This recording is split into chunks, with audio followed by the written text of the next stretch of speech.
അങ്ങനെ എടുത്തു ചേർന്ന് നടത്താനൊന്നും പറ്റില്ലല്ലോ. നമ്മൾക്ക് കിട്ടേണ്ടത് കിട്ടണ്ടേ. പിന്നെ എന്റെ മോൾക്ക് ഗവൺമെന്റ് ജോലിയാണ്. അപ്പൊ അതിനനുസരിച്ച് ടീം തന്നെ വരണ്ടേ. ആ കുറെ എണ്ണം പോയി നോക്കി, അതൊന്നും ഒത്തു വന്നിട്ടില്ല.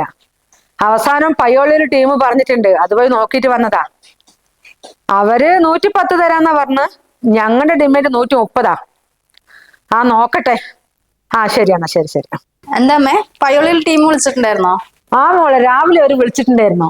അവർക്ക് നമ്മളെ ഇഷ്ടമായി. പക്ഷെ സ്ത്രീധനത്തിന്റെ കാര്യത്തില് ലാസ്റ്റ് ഒരു 110 തരാന്ന് പറയുന്നത്. 110? നമ്മൾ 130 അവരോട് പറഞ്ഞത്. എന്റെ കൂടെ വർക്ക് ചെയ്യുന്ന റോഷിനിക്ക് 150 പവന് ഒരു കാറോ കിട്ടിയത്.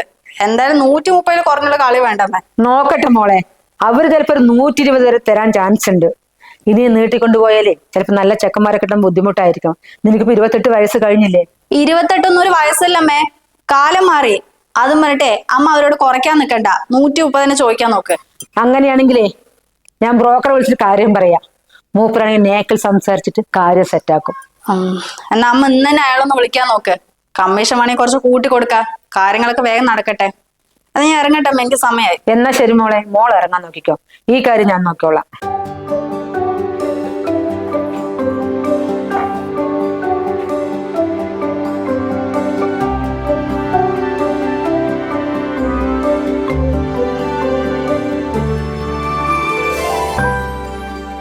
അല്ല മോളെ, ഇത്ര നേരമായിട്ട് അവനെണ്ണിട്ടില്ല? ഇല്ലമ്മേ, ഇപ്പൊ കല്യാണം കഴിഞ്ഞിട്ട് 3 ദിവസമല്ലേ ആയിട്ടുള്ളൂ. പിന്നെ വീട് മാറി കിടന്നിട്ടെ ഏട്ടന് രാത്രി ഒന്നും അങ്ങനെ ഉറക്കില്ല. എന്തായാലും കുറച്ച് ദിവസം കഴിഞ്ഞാൽ റെഡി ആവും. എന്നാലും ഒരു പരിധിയില്ലേ മോളെ? സമയം ഇപ്പൊ 9 ആകാറായി. ഇവിടുത്തെ പണിയൊക്കെ ആരാ ചെയ്യാ? ഇത്രയും കാലം ഇവിടുത്തെ പണിയൊക്കെ ഏട്ടൻ വന്നിട്ടാണ് ചെയ്ത്. അച്ഛനില്ല അമ്മേ, അച്ഛനോട് ചെയ്യാൻ പറയേ, അപ്പഴത്തേക്ക് എണീറ്റ് വരും. ഇതാ ഞാൻ ഒരു കാര്യം പറയാ, നീ വരുമ്പോഴത്തേക്കും തലയിൽ കയറ്റി വെക്കരുത്. പിന്നെ വീട്ടിൽ ഒരു പണി ചെയ്യാണ്ടാവും. അപ്പോഴത്തെ രാജാമണ്ടി ഗിരിജന്റെയൊക്കെ മരുമോ നോക്ക്, പുലർച്ചേക്ക് 5 മണിയെടുത്ത് എല്ലാ പണിയും ചെയ്യണത്. ഓ എന്റെ അമ്മ ഒന്ന് നിർത്ത്. വന്ന് കേറുമ്പോഴത്തേക്ക് അമ്മായിമ്മയും മരുമോനും തമ്മിൽ പ്രശ്നം ഉണ്ടാക്കാൻ തുടങ്ങണ്ട. ഏട്ടന് കുറച്ച് സമയം കൊടുത്താൽ മതി, എല്ലാം ചെയ്തോളൂ. ചെക്കൻ വന്ന് കേറിയിട്ടില്ല, അപ്പോഴേക്കും അവളെ കയ്യിലാക്കി എടുത്തു. എത്രത്തോളം പോകും ഞാൻ നോക്കട്ടെ.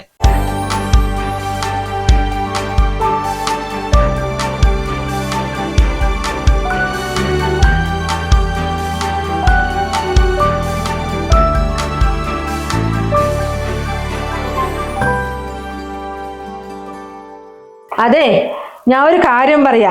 ഇത് അടുക്കും ചുറ്റുള്ളൊരു വീടാ. 6 മണിക്ക് അടിച്ചു തുടച്ചു കഴിയണം, അല്ലാതെ 10 മണിക്കല്ല ചൂലിട്ട് അടിക്കാൻ പോകുന്നത്.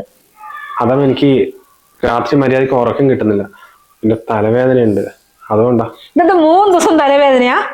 വേറൊരു കുടുംബത്തിന് മോനെ കടിച്ചേക്കും നിന്റെ അമ്മയൊന്നും പറഞ്ഞു തന്നിട്ടില്ല എങ്ങനെ പെരുമാറണം എന്നുള്ളത്. മര്യാദക്ക് നേരത്തെ എനിക്ക് പണിയെടുത്തില്ലെങ്കിൽ എന്റെ സ്വഭാവം മാറും ട്ടോ.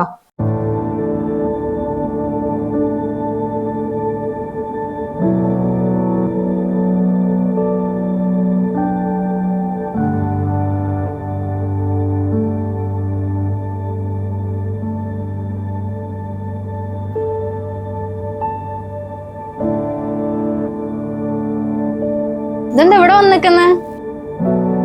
ഒന്നുമല്ല, ഞാൻ വീട്ടിലേക്ക് അമ്മനെ വിളിക്കായിരുന്നു, എടുക്കുന്നില്ല. ആ പിന്നെ രാവിലെ അമ്മ അങ്ങനെ പറഞ്ഞതിനെ ഒന്നും വിചാരിക്കണ്ട കേട്ടോ. എന്തേലൊക്കെ അങ്ങനെ പറയുന്നേ ഉള്ളൂ.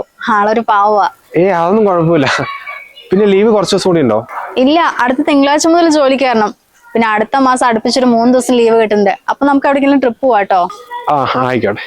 ആ പിന്നെ ഇങ്ങനെ ഫോണായിട്ട് അധിക നേരം പുറത്ത് വന്ന് നിൽക്കണ്ട. അപ്പുറം ഇപ്പുറമൊക്കെ ആൾക്കാരുള്ളതാ, അവരെന്തേലൊക്കെ വിചാരിക്കും. വേണമെങ്കിൽ അകത്ത് പോയി ചെയ്തോട്ടോ.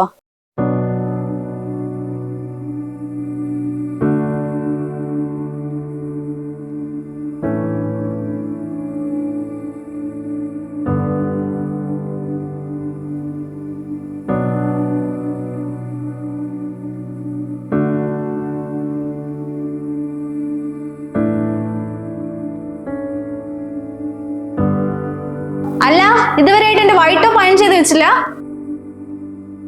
ഇല്ല, സന്ധ്യ പോകുമ്പോഴേക്കും ഭക്ഷണമാക്കാൻ വേണ്ടി ഞാൻ നേരത്തെ അടുക്കളയ്ക്ക് കരുതാ. സമയം കിട്ടിയില്ല. സമയമില്ല അത്രേ. കല്യാണം കഴിഞ്ഞിട്ട് 3 മാസമല്ലേ?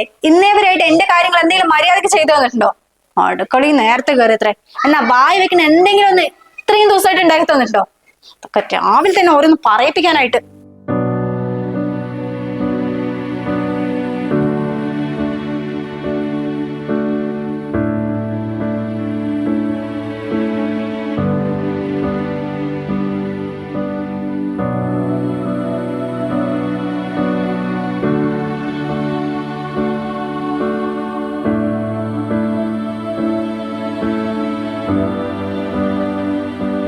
ഇത് എന്ത് തുടക്കല വെള്ളത്തോടെ വലിച്ചിട്ട് പോവുക?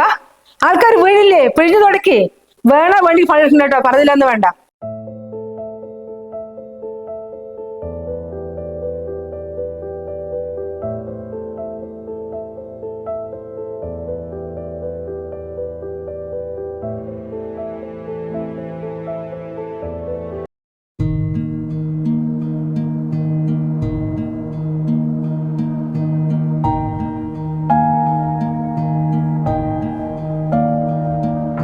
ആ സന്ധ്യ ആന്നോ?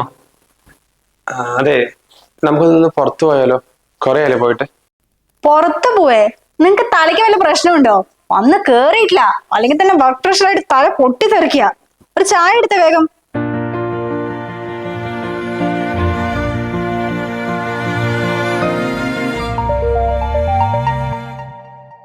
ആ അഞ്ചു പറടാ. പുറത്തോ? എല്ലാരും ഉണ്ട്? ആ ഞാൻ വർക്ക് കഴിഞ്ഞിപ്പോ എത്തിയുള്ളൂ. വേണ്ട വേണ്ട, ഞാൻ വരാം. ഒരു 5 മിനിറ്റ് ഒന്ന് ഫ്രഷ് ആയിട്ട് വേഗം എത്താം. ഓക്കെ ഓക്കെ, ശരി. സന്ധ്യക്ക് ഇപ്പൊ വർക്ക് പ്രഷർ ഒന്നുമില്ല. ഞാനൊന്ന് പുറത്തു പോകാൻ എന്തൊക്കെയാ പറഞ്ഞേ? ഫ്രണ്ട്സ് വിളിച്ചപ്പോ ഒരു കുഴപ്പമില്ല അല്ലെ? പുറത്ത് ജോലിക്ക് പോകുമ്പോ സ്ട്രെസ്സും കാര്യങ്ങളൊക്കെ ഉണ്ടാകും. ഫ്രണ്ട്സിന്റെ കൂടെ ഒന്ന് പുറത്ത് പോയാലേ അതൊക്കെ റിലാക്സ് ആവുള്ളൂ. അല്ലെങ്കിൽ വെറുതെ ഒരു പണിയും ചെയ്യാണ്ട് വീട്ടിലിരിക്കുന്ന നിൽക്കൊന്നും അത് പറഞ്ഞാൽ മനസ്സിലാവില്ല.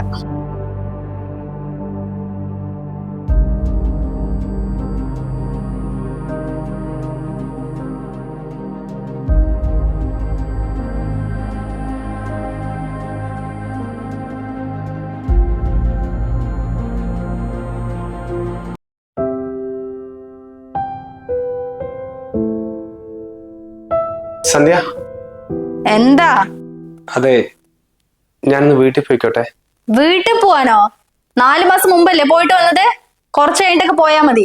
ഏത് നേരം വീട്ടിൽ പോണം മട്ട്. അതല്ല, എനിക്ക് അച്ഛനമ്മനെ കാണുന്നില്ല.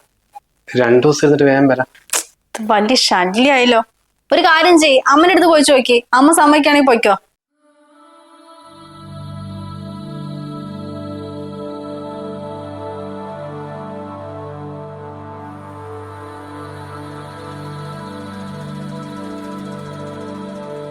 അമ്മേ. എന്താ? അമ്മേ, ഞാനൊന്ന് വീട്ടിൽ പോകട്ടെ. സന്ധ്യ പറഞ്ഞു അമ്മനോട് ചോദിച്ചിട്ട് പൊക്കോന്ന്. അവൾ അങ്ങനെ പലതും പറയും. അതൊരു ആൺകൊന്തിയല്ലേ. ഈ അടുത്ത് പോയല്ലേ ഉള്ളൂ. അവിടെ നിധിയൊന്നും എടുത്തിട്ട് വരാൻ. പതുക്കെ പോയാ മതി. അല്ലമ്മ, അച്ഛനും അമ്മയൊന്ന് കാണാൻ തോന്നിട്ടാ. ദിവസം വീഡിയോ കോൾ കൂടെ കാണുന്നുണ്ടല്ലോ, അത് മതി. അടുക്കളയിൽ പോയി അച്ഛനെ സഹായിക്കാൻ നോക്ക്.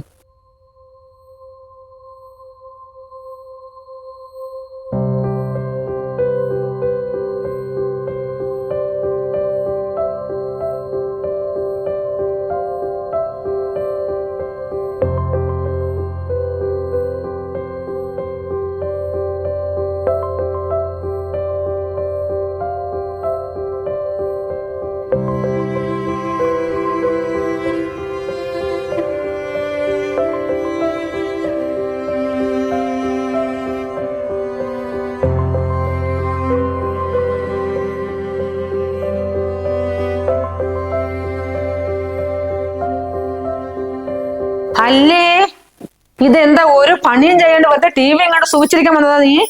ഒരു പണിയും ചെയ്യാണ്ടിരിക്കുന്നു. രാവിലെ മുതൽ ഇത്ര നേരം വീട്ടിൽ എല്ലാ പണിയും ചെയ്തിട്ട് നടുവേദന 5 മിനിറ്റ് വന്നിരുന്നുള്ളൂ. അപ്പോഴേക്ക് എന്തൊക്കെയാ പറയുന്നത്? അയ്യോ, നിന്റെ നാവൊക്കെ ഇത്രത്തോളം പൊന്തോ? എടി മോളെ സന്ധ്യ, ഒന്ന് കേട്ടോ വാ.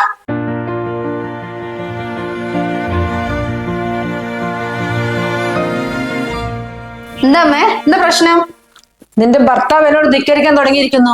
രാവിലെ തന്നെ എന്തിനാ മോനെ TV കാണുന്ന ഒറ്റ വാക്കേ ചോദിച്ചിട്ടുള്ളൂ. എന്തെല്ലാണോ പറയുന്നത്? നിങ്ങൾ എന്താ എന്റെ അമ്മനോട് പറഞ്ഞത്? ഞാൻ എന്ത് പറഞ്ഞു അമ്മ പറയുന്നത്? വന്നപ്പോൾ സഹിക്കാൻ തുടങ്ങിയതാ. ഞാനത് നിങ്ങളുടെ കടിമയാ. ഞാൻ വെറും കൈയോടെ കയറി വന്നല്ല. എന്റെ വീട്ടുകാർ 100 പവൻ സ്വർണ്ണം തന്നിട്ട് ഇങ്ങോട്ട് അയച്ചത്.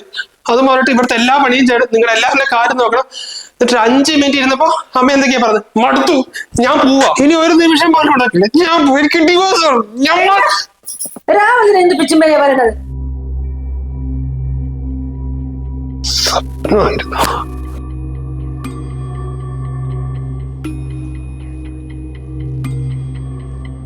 എടാ, സമയം ഒരുപാടായി. വേഗം കുളിച്ച് റെഡിയാവ്.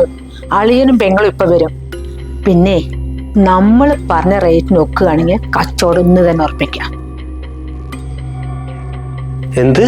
നിനക്ക് എന്താണ് ചെവി കേൾക്കില്ലേ? പെണ്ണ് കാണാൻ പോകണം. അളിയനും പെങ്ങളും ഇപ്പൊ വരും. വേഗം കുളിച്ച് റെഡിയാവ്.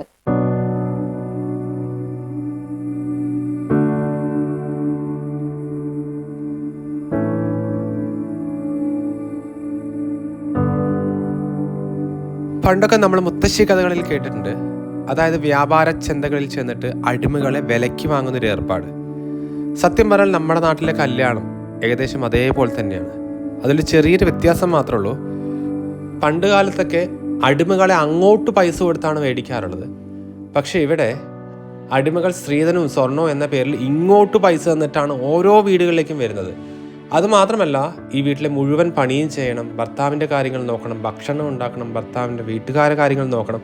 എന്നിട്ട് ഭക്ഷണം ഉണ്ടാക്കുന്നതിൽ കുറച്ച് ഉപ്പോ മുളകോ കൂടിപ്പോയാൽ അതിന് ചീത്തയും വേറെ. പണ്ട് കാലത്ത് താഴ്ന്ന ജാതിക്കാർക്ക് അമ്പലത്തിൽ കയറാൻ കഴിയില്ല, മേലാളന്മാർ വരുമ്പോൾ വഴിമാറി നിൽക്കണം, ഭർത്താവ് മരിച്ചാൽ അതേ ചിതയിൽ ചാടി ഭാര്യ ആത്മഹത്യ ചെയ്യണമെന്ന സതി പോലുള്ള ഒരുപാട് ദുരാചാരങ്ങൾ നമ്മുടെ നാട്ടിലുണ്ടായിരുന്നു. അതൊക്കെ നമ്മൾ കാലക്രമേണ മാറ്റിയെടുത്തു. പക്ഷെ ഇപ്പോഴും മാറാതെ നിൽക്കുന്ന ഒരു ദുരാചാരമാണ് ഈ സ്ത്രീധന സമ്പ്രദായവും കല്യാണശേഷം ഭാര്യയെ അടിമയാക്കുന്ന ഏർപ്പാടും. അത് മാറ്റിയെടുക്കേണ്ടത് ഇനി കല്യാണം കഴിക്കാൻ പോകുന്ന ഓരോ പെൺകുട്ടികളുമാണ്. നിങ്ങൾ വിചാരിച്ചാൽ മാത്രമേ അതിനൊരു മാറ്റമുണ്ടാവൂ. ഈ വീഡിയോയിൽ കണ്ടതുപോലെ നമ്മുടെ ആചാരം നേരെ തിരിച്ചായിരുന്നെങ്കിലോ? മറ്റുള്ളവരുടെ വീട്ടിൽ അടിമയായി നിൽക്കുന്ന കാര്യം നമ്മൾ ആണുങ്ങൾക്ക് ഒരു നിമിഷം പോലും ചിന്തിക്കാൻ കഴിയുമോ? അപ്പോൾ ഇനിയെങ്കിലും ഭാര്യയായാലും ഭർത്താവായാലും അമ്മായിയമ്മയായാലും അമ്മായച്ഛനായാലും എല്ലാവരും ഒന്ന് മാറി ചിന്തിക്കുക.